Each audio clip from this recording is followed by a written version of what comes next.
Will the messenger please escort them to their designated seats?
Chair will ask members to find their seats. The Lieutenant Governor said I could boss the senators around and tell them to take their seats here. Mr. Doorkeeper. Mr. Speaker, the justices of the Supreme Court, the judges of the Court of Appeals await entrance to the House chamber. Mr. Doorkeeper, please allow the justices of the Supreme Court and the judges of the Court of Appeals access to the chamber, and will the messenger please escort them to their designated seats?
Chair is going to ask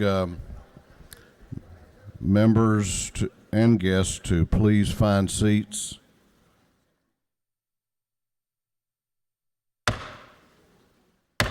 Members of the House and Senate, this joint session will come to order. The clerk will read a resolution. House Resolution 10 by Representative Ross on the 7th. A resolution calling a joint session, House of Representatives and Senate, for the purpose of hearing a message from the Chief Justice of the Supreme Court, State of Georgia. Be it resolved by the General Assembly of Georgia, the Honorable Chief Justice of the Supreme Court is hereby invited to address a joint session of the House of Representatives and Senate at 11 o'clock a.m. Thursday, February the 7th, 2013, in the Hall of the House of Representatives. Be it further resolved, a joint session of the House of Representatives and Senate shall be held in the hall at 10:45 for the aforesaid purpose of hearing the address from the Chief Justice. Be it further resolved that each other justice of the Supreme Court, each judge of the Court of Appeals is hereby invited to the hall of the House of Representatives on the aforesaid date for the purpose of hearing the address from the Honorable Chief Justice. Thank you, Mr. Clerk. My pleasure to recognize some of our distinguished guests and great Georgians who are with us today. It is my deep personal honor and privilege to introduce and recognize a friend of a long time, individual for whom I have much respect, and a great partner in moving Georgia forward, my friend, the Lieutenant Governor of Georgia, Casey Cagle.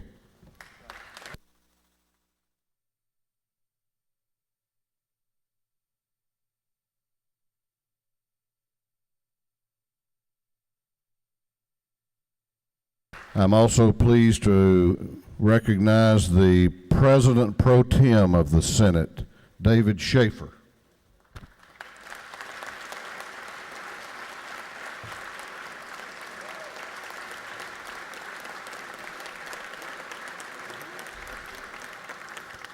My honor and personal privilege to recognize a great, great leader in Georgia, our Speaker Pro Tem, Jan Jones.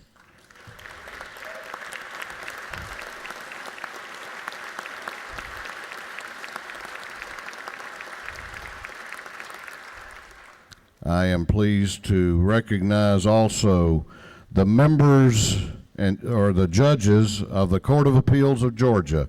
If y'all would stand and let us recognize you, please.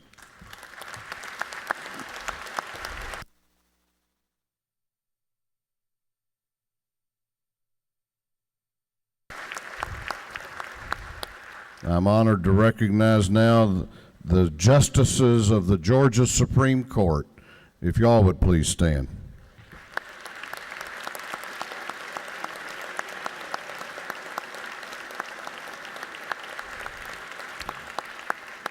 I know there are other members of the judiciary here today in the balcony. If you would stand, please, and let us recognize you. Thank you very much.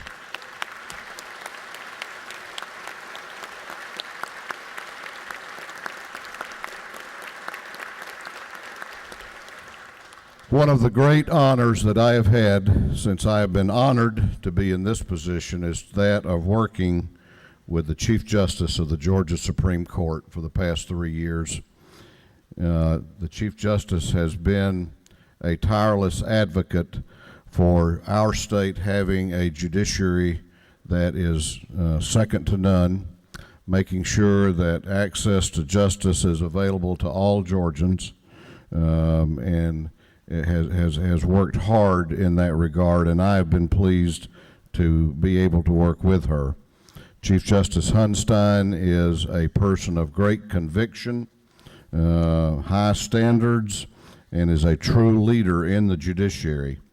A former Superior Court judge in DeKalb County, she has been a member of the Supreme Court since 1992 when she was appointed by former Governor Zell Miller, only the second female in our history as a state to serve as a permanent member of the Supreme Court, and she has been reelected 4 times. Most recently, in 2012, she has served with great distinction as our Chief Justice. And it is an honor for me to present to you this morning and introduce to this joint session the Chief Justice of the Georgia Supreme Court, Carol Hunstein.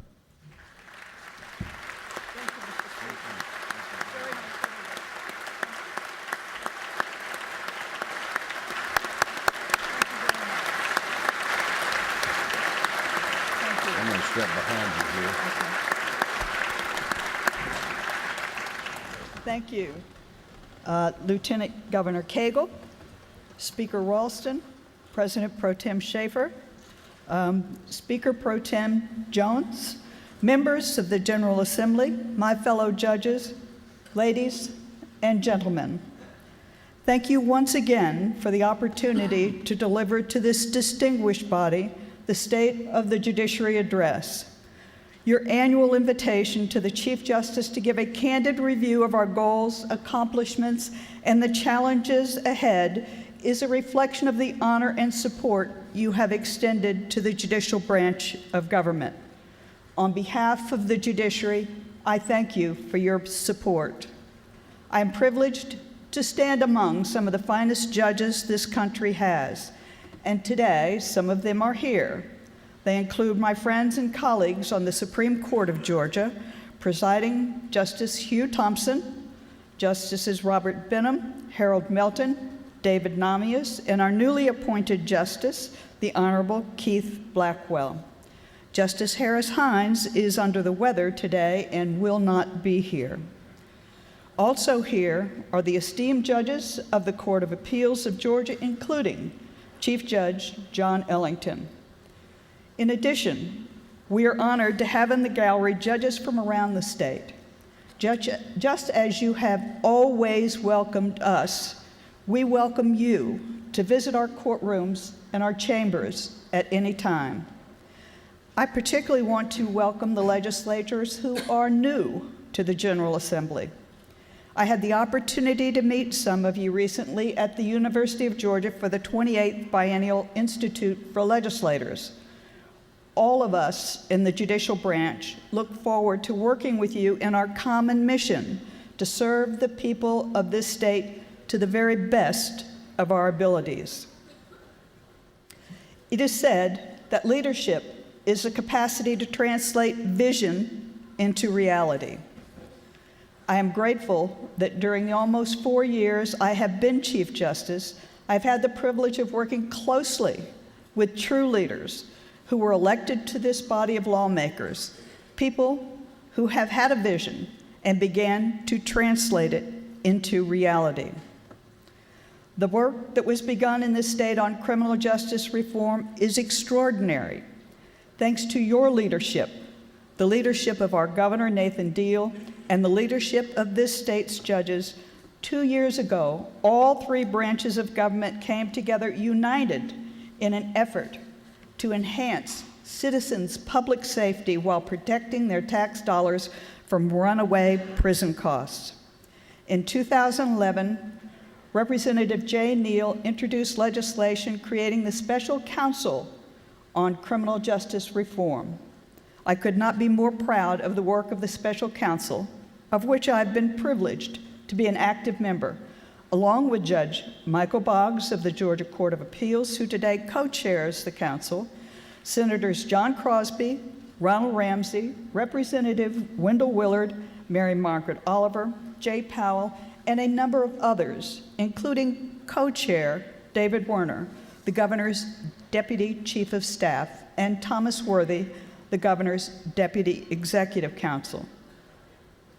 The Special Counsel on Criminal Justice Reform has worked diligently, and last year the Georgia General Assembly passed House Bill 1176, a comprehensive set of measures proposed by the council to divert nonviolent, low-level offenders away from costly prison beds and into more effective drug and mental health courts and treatment programs.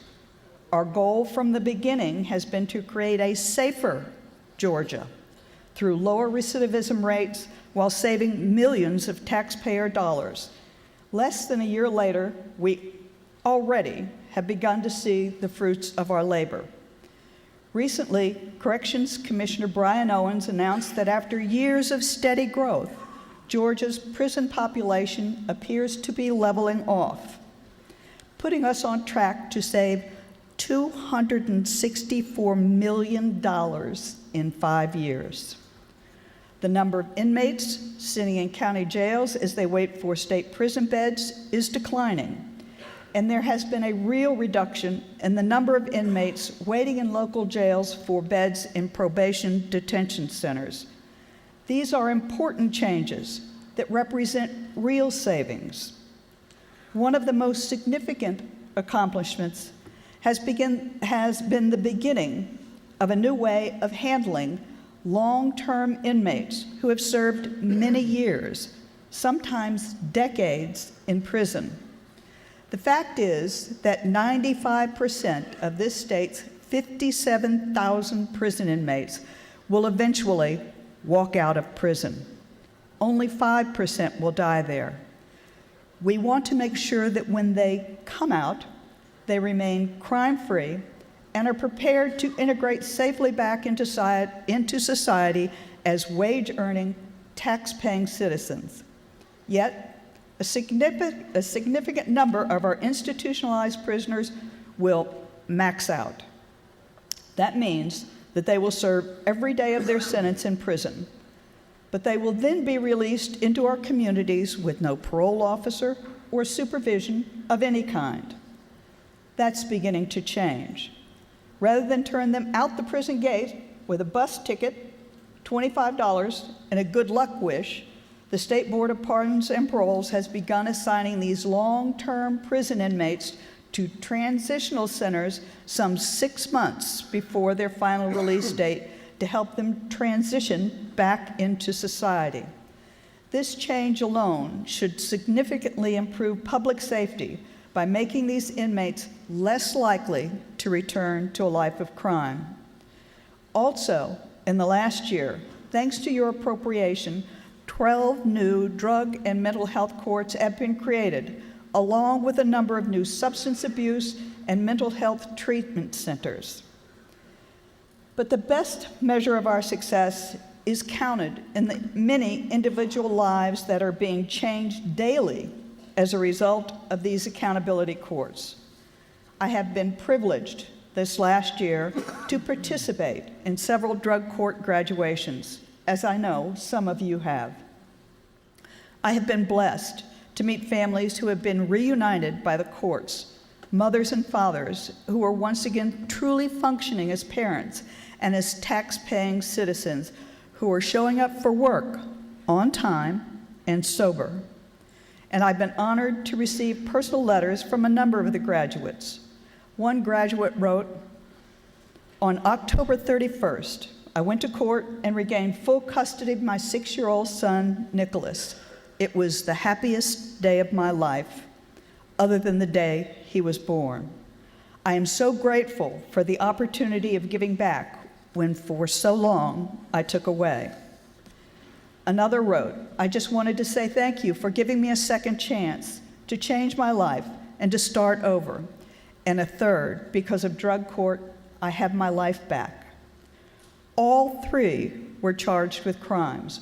All 3 got second chances, and all 3 have gone from being tax burdens to taxpayers. 1 year ago, when I last addressed this legislature, I asked you to consider that perhaps these reforms we have begun putting in place for adults should begin with our children. Again, I'm proud of the work of the Special Counsel on Criminal Justice Reform, which has spent its 2nd year studying how this state handles youths who break the law. Today, we as Georgians and as a nation stand at a crossroads in juvenile justice history. We have learned, just as we did with adult criminal justice, that cracking down on juvenile crime is not enough. We must also be smart about juvenile crime and take action to reduce it. Right now, nearly 2,000 children are in a Georgia facility other than their own home. They are in youth prisons, youth jails, or residential programs such as group homes. More than half of these children were sent there for committing nonviolent offenses. 40% are considered low risk. 25% are there for having committed a misdemeanor or status offense, which would not be a crime if committed by an adult. Now, this is a staggering number. It costs this state $91,000 a year to house a child in a youth prison. By comparison, it costs $19,000 a year to house an adult. The difference in cost is based on young people's educational and other needs that must be met under state and federal laws. But consider the return we get for every dollar spent housing these juveniles. Of the 619 children in our youth prisons, nearly 65% will commit another offense within 3 years of getting out, and nearly every one of them will get out. If we thought the poor return on our investment in the adult arena warranted criminal justice reform, surely the poor return on our investment in children warrants juvenile justice reform. We know one thing for certain. Spending $91,000 a year to lock up a juvenile and getting 75% recidivism in return is not working. Thank you.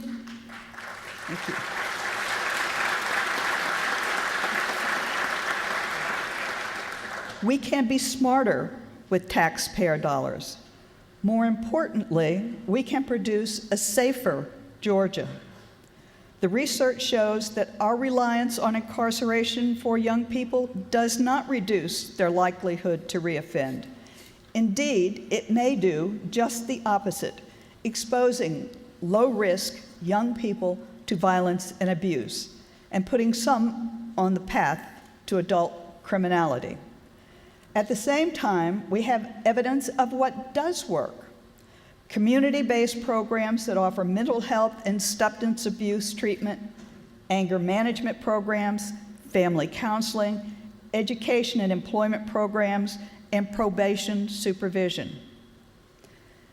This year, as last, I've heard from judges across our state. Many juvenile judges have said the same thing. State budget cuts, particularly in the area of mental health, have left them with few alternatives but youth jail or prison for many of the children who come before them. As one judge explained, it's almost impossible to get mental health services for clearly disturbed youngsters unless they threaten suicide or homicide. And I quote, "We wait for the explosion, and it will come." What does a judge do with a chronic runaway girl who comes before him or her with untreated mental health problems and a history of being sexually exploited while living on the streets? What does a judge do with a boy who repeatedly is charged with shoplifting, but whose family is seriously dysfunctional? Most juvenile judges say that they do not want to send these children to locked facilities, but with no community resources and fearing for the children's safety, they feel they have no alternative. As one juvenile judge recently wrote, "Without resources at home, detention becomes a default when the hammer is the only tool in the toolbox." You now have before you the final report of the Special Counsel on Criminal Justice Reform. I encourage each of you to read the report. It contains a number of concrete recommendations for your consideration. Just as with adults, we want to reserve our youth prison beds for the most serious offenders while providing alternatives for those who are low risk and nonviolent. Just as the success of adult drug courts depends on the availability of community treatment programs, the key to success of our juvenile courts in handling troubled youths who have not yet committed serious crimes is the availability of programs that can intervene before it's too late. Of course, community resources cost money at a time when we as a state and nation are still struggling to crawl out of the most protracted recession since the Great Depression. But other states have come up with a brilliant way to reinvest dollars spent on juvenile incarceration in community-based programs. In Ohio, counties get an annual allocation from the state for handling youthful offenders. The allocation is based on what it used to cost the state to incarcerate that county's youths in state facilities. It's now up to the county to decide whether to use the allocation of costly out-of-home beds or to develop less costly community-based options. Think about it. This is a wonderful incentive. Instead of spending $91,000 per child on incarceration, counties can reinvest that money into more economical and effective community programs. Under a similar program, the state of Illinois has seen a reduction in the commitment of youth to state institutions that has resulted in $11 million in savings in 2 years. Texas also has developed a pilot program similar to Ohio's. And now, under Governor Deal's leadership, Georgia stands at the threshold of possibly becoming the next state to pilot this reinvestment of funds to make our state safer by giving communities the ability to tailor their juvenile justice programs to meet their specific needs. The governor has proposed allocating $5 million to the top Georgia counties that account for more than half the children in juvenile detention. Those of us who are judges are sworn to uphold the law and order of this state. I want to emphasize that no one is urging Georgia to become soft on crime.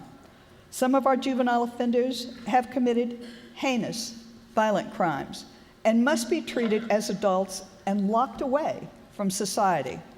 But they are the minority. For our citizens' sake, we must do better with the majority. The fact is, many of our juveniles deserve second chances. When did we stop believing that some young people deserve second chances? When did we start believing that a sixth grader should be suspended because she brought a Tweety Bird wallet to school that was attached to a 10-inch chain? When did we stop believing that children are different from adults and that teenagers do stupid things, act impulsively, and consider themselves immortal? When did we forget what we were like as teenagers? I have not forgotten. And it's not a fond memory, I will tell you that. Not all of us who are judges or lawmakers or leaders of government took the path our parents tried to steer us down. Consistently got good grades, never got into fights at school, never drank or drove recklessly or broke the law. But for those of us who did those things, we got second chances. Let me tell you about someone here today who got a second chance. He was 13 years old when one day during school, two friends dared him to rewire a fire door that was supposed to remain open except for an emergency. He took the dare, succeeding in overriding the system, and got the door to close. But what he didn't realize was that once the door closed, the fire alarm would go off with a vengeance. In addition to the fire trucks, police swooped down upon the school. Very quickly, they identified him as the perpetrator. He heard the police in the principal's office saying they were going to arrest him, and at that moment, his world shattered. In his 13-year-old mind, he was certain he was going to jail, and that he would never again see his mother, father, sisters, or brothers. But then he heard something else. He heard his principal urging them not to arrest him. The principal assured them the boy would suffer consequences, and at that very moment, the boy learned a lesson in mercy and forgiveness. It was a defining moment in his life. He grew up, enlisted in the U.S. Navy, became a lawyer, and today is a juvenile court judge in Clayton County, where he has never forgotten a principal who once gave him a second chance. With every case that comes before him, he asks himself, what would I do if the child before me were my own? And whenever possible, he draws a delinquent child's parents into the rehabilitative process. Today, he's an advocate for youth, a proponent of alternatives to unnecessary detention, and a leader in the field of juvenile justice, not only in this state, but nationwide. In his own county, to interrupt the pipeline from school to prison, he has brought together school leaders, police, prosecutors, and social service providers to steer disruptive school children away from court and detention into cheaper, more effective alternative responses to their behavior. As a result, from 2004 to the present, the number of children arrested in Clayton County schools has dropped 83%.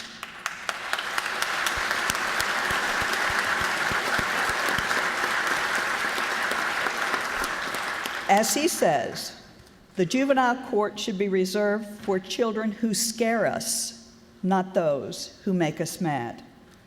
And ladies and gentlemen, if you have not already met him and you do not know him, it's my honor to introduce you to Clayton County's presiding juvenile court judge, Stephen Teskey, who is here with his lovely wife, Cheryl.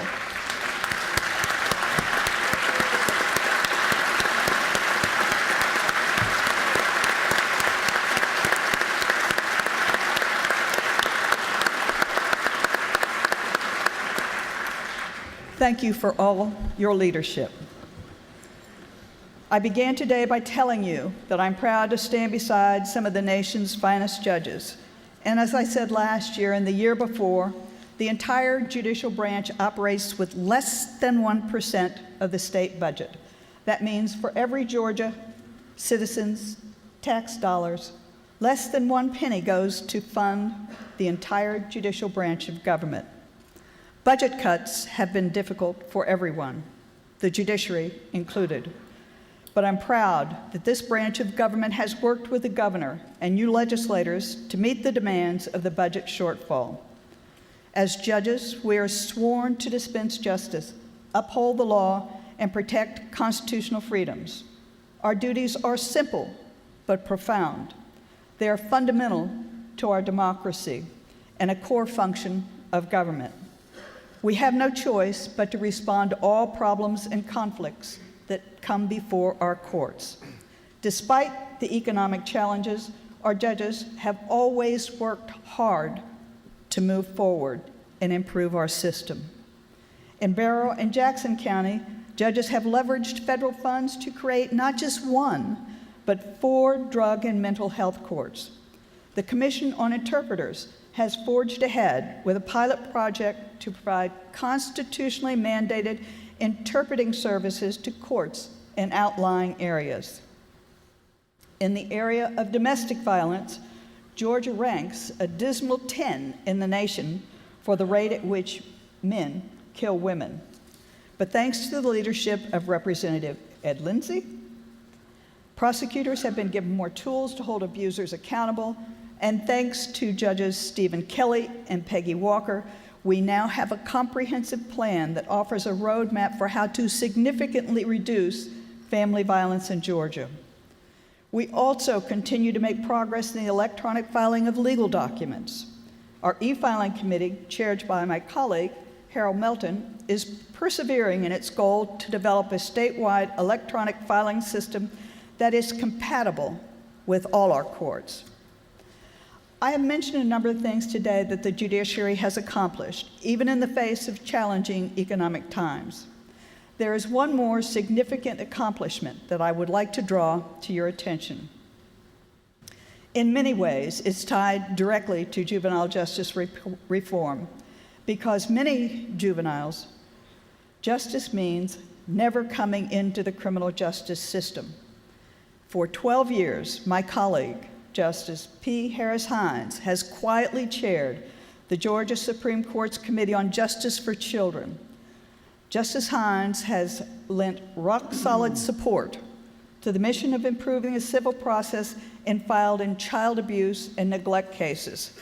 This committee's work, under Justice Hines' leadership and the staff leadership of Michelle Barclay, has contributed to reduction in the number of children in foster care who fall through the cracks and never get out of this system.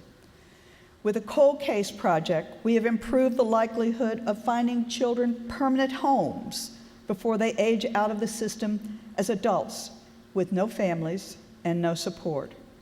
We know from research that those who age out of foster care are less likely to get an education and a job, and more likely to be homeless and enter the criminal justice system. This past year alone, the committee reviewed the files of 245 children as part of the Cold Case Project and is committed to finding all of them families they can call their own.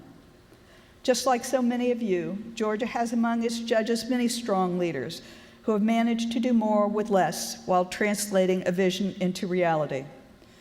So in conclusion, I want to say it's been an honor and a pleasure to represent these judges as Chief Justice of the Supreme Court of Georgia. And I want to pay special tribute to one judge in particular. When I came onto the Supreme Court in 1992, the first Chief Justice I served under was the Honorable Harold G. Clark, Jr., who also served in the Georgia legislature. Justice Clark is ill right now, and I would ask that you keep him in your thoughts and prayers. He is not only a great jurist, but he's a quiet, strong leader, a man of principle, and the kindest man I think I have ever known. Finally, I'm confident that when my term concludes later this year, my friend and colleague, Presiding Justice Hugh Thompson, will move seamlessly into that position. I recognize that you as lawmakers have difficult decisions ahead, but I'm supremely confident in your leadership and courage. I thank all of you for your support of the judiciary and your service to the state. God bless you, and God bless the people of the great state of Georgia. Thank you for having me. Thank you, Mr. Speaker. Well done. Thank you. Thank you. Thank you. My honor. Thank you very much. Thank you very much. Keep up the good work. Thank you very much. You're very welcome. Anything I can do, you let me know. Or slip on. If allowed, I will.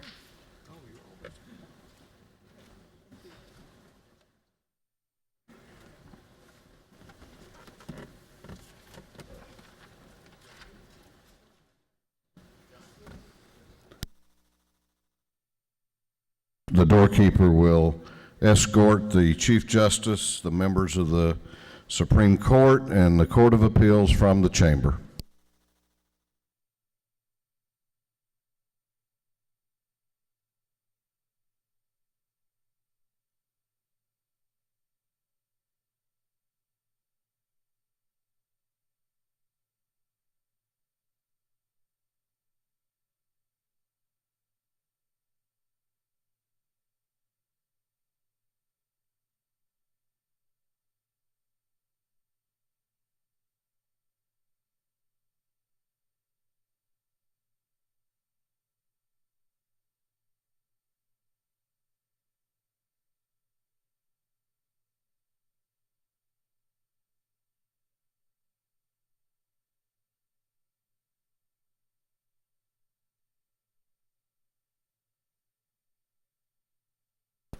The chair recognizes the majority leader of this House, Leader O'Neill, for a motion.